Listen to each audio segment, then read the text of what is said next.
Assalamualaikum warahmatullahi wabarakatuh. Bab pertama kita adalah tentang pola bilangan dan baris. Di sini kita pertama-tama pelajari adalah tentang pola bilangan, yaitu tentang pengertiannya adalah kumpulan bilangan yang jika dijajarkan akan membentuk suatu pola aturan rumus. Nah, pola bilangan juga biasanya berbentuk angka atau nokta. Nokta itu adalah gambar pola.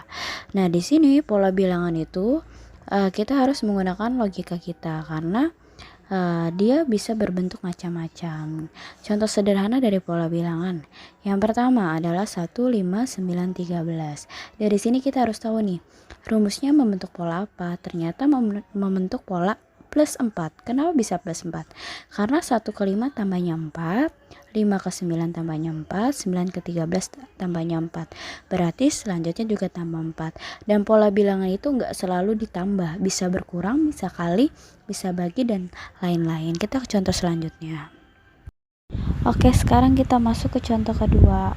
Contoh kedua itu angkanya adalah 1, 2, 4 sama 8. Nah, tapi yang kita lihat angkanya nambah.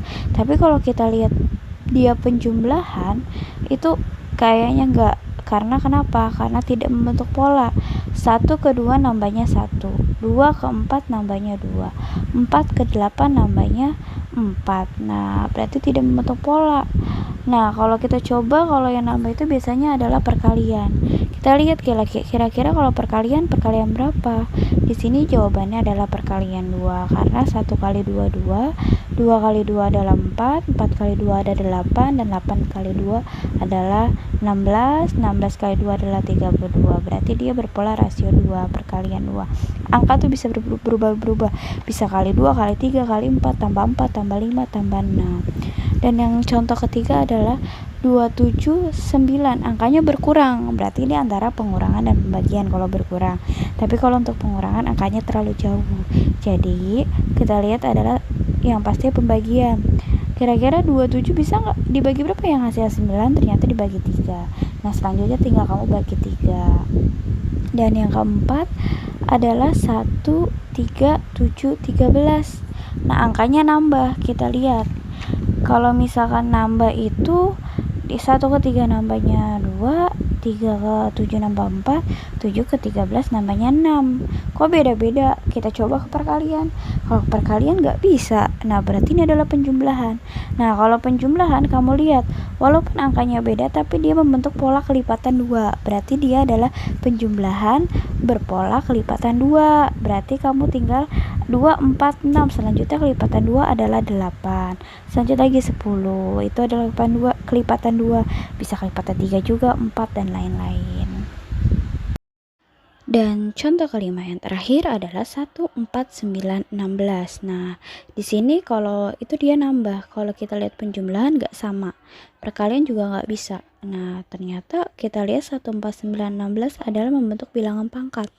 Yaitu 1 pangkat 2 adalah 1, 2 pangkat 2 adalah 4, 3 pangkat 2 adalah 9, 4 pangkat 2, 16. Berarti selanjutnya tinggal 5 pangkat 2 dan 6 pangkat 2, 7 pangkat 2, dan seterusnya. Jadi intinya dari pola bilangan itu tidak selalu, dia itu akan membentuk pola-pola tersendiri. Jadi kamu harus bisa memakai logika kamu, kira-kira nih berbentuk pola apa. Nah, selanjutnya adalah sifat pola bilangan. Sifat pola bilangan itu terbagi menjadi 2, ada naik dan turun.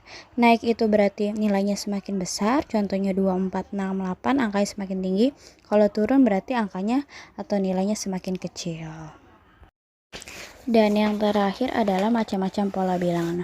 Macam-macam pola bilangan itu ada 5, yaitu ganjil, genap, persegi, persegi panjang, dan Fibonacci. Yang pertama kita pelajari adalah tentang pola bilangan ganjil. Di sini pola bilangan ganjil itu tersusun dari bilangan ganjil.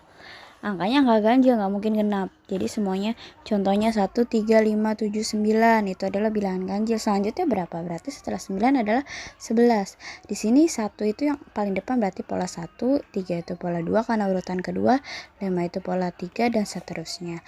Dan yang di samping ada pola gambar.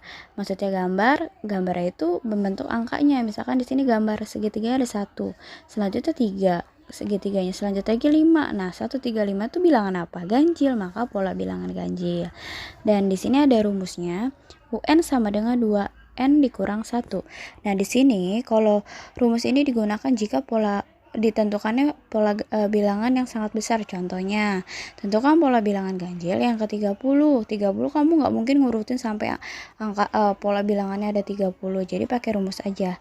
N ini menandakan pola ke N. Berarti N-nya diganti karena ditanya 30, ganti 30. Kalau ditanyanya 40 ya diganti 40. Tinggal kamu kali di sini 2 kali 30 dikurang 1.